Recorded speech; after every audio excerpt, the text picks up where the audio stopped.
warahmatullahi wabarakatuh. Kembali lagi di Mumtaz News. Nah, kali ini hostnya adalah saya, Bu Dea. Biasanya itu sama Bu Ridi. Tapi entah kenapa Bu Ridi kok nggak mau gitu loh. Nah, di Mumtaz News kali ini kita kedatangan tamu. Di sebelah saya adalah Bapak Syain Qodir, Kepala SD Muhammadiyah 3 As-Salam. Kita akan tanya-tanya tentang pembelajaran di masa pandemi sama Pak Syain.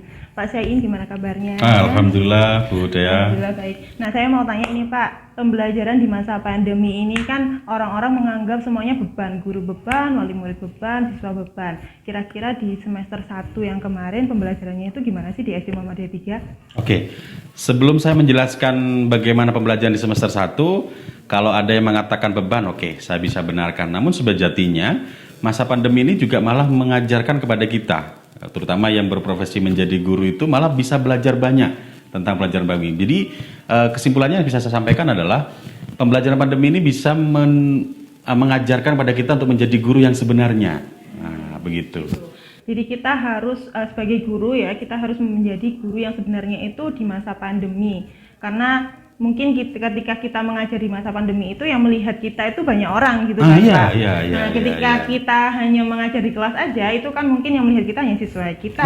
Benar. Nah, sekarang ke pelajaran apa yang kira-kira Bapak ambil dari semester 1 ini untuk membenahi pembelajaran di semester 2? Oke, benar sekali tadi yang disampaikan oleh host.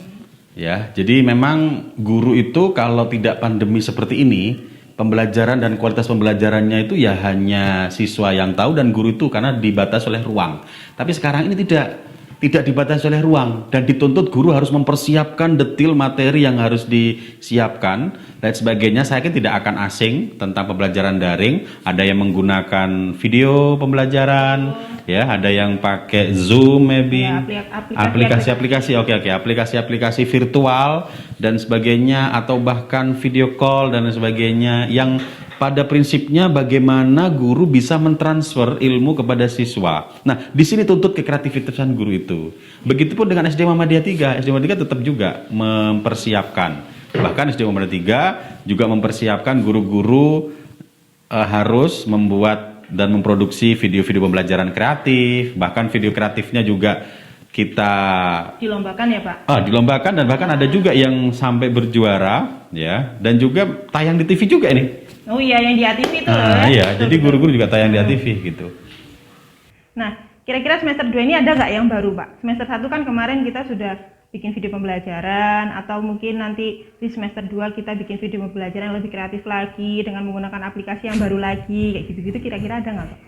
Sebetulnya yang kemarin bagus-bagus atau yang baik akan kita lanjutkan.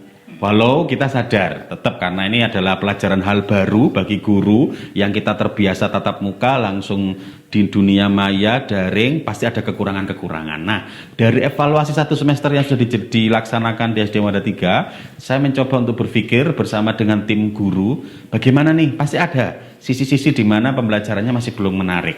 Nah, mungkin atau tidak bermakna. Iya. Nah, ke depan saya akan mencoba mengkombinasi. Nah, ini sekarang trennya kan sekarang podcast gitu ya. Nah, iya betul. Nah, ini salah satu contoh ini, inovasi-inovasi ya, betul. podcast ini, sehingga nanti akan kita gabungkan pembelajaran dengan podcast seperti saling menguatkan dan juga biar menarik.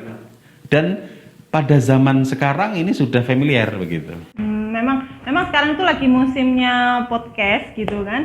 Nah, kira-kira ruang podcast ini bisa nggak sih dibuat pembelajaran juga gitu Pak? Sangat bisa, dan itu bisa dikombinasikan dengan guru.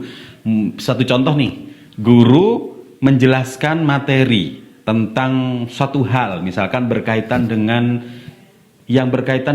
bisa ada materi itu berkaitan dengan kesehatan misalkan, atau berkaitan dengan hukum sosial, ya kita datangkan aja.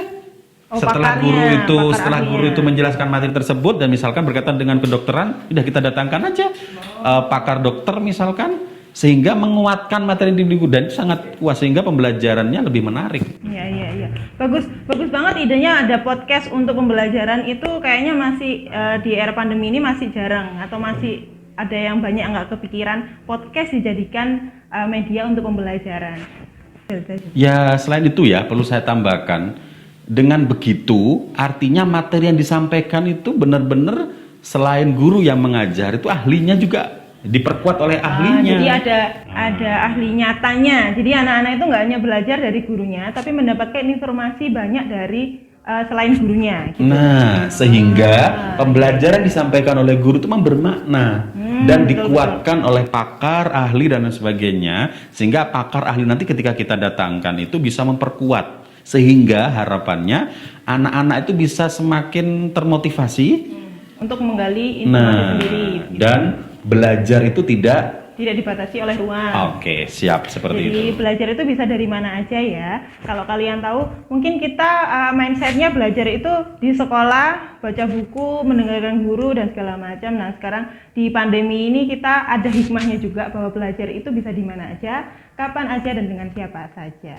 Nah dari situ pernyataan tadi itu, kalau boleh saya kuatkan, itu adalah sebenarnya konsep dari Merdeka Belajar, sehingga anak-anak itu nanti akan kuat literasinya, akan kuat wacana keilmuannya dari bermacam-macam sumber, dan mereka jika butuh mencari sendiri, sudah tidak tergantung dengan satu aspek.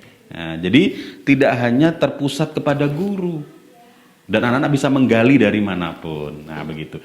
Nah, ke depan memang kita akan mencoba untuk pembelajaran kita desain yang muaranya kepada student well-being. Nah, student well-being itu menurut Bapak itu kayak gimana sih? Nah, sebelum menurut Bapak bagaimana, saya akan menyampaikan bahwa ke depan itu memang semua satuan pendidikan, ya, dalam hal ini adalah sekolah, harus mengarahkan kepada student well-being. Student well-being itu adalah kebahagiaan siswa. Jadi kita bisa membangun siswa itu jadi bahagia untuk belajar, merasa puas untuk belajar, dan rasa ingin tahunya banyak, sehingga anak itu nyaman untuk belajar gitu. Salah satunya dengan yang tadi itu ya. Nah, ini salah satu elemen dari sisi pembelajaran. Namun ingat, student well-being itu tidak hanya dalam aspek pembelajaran.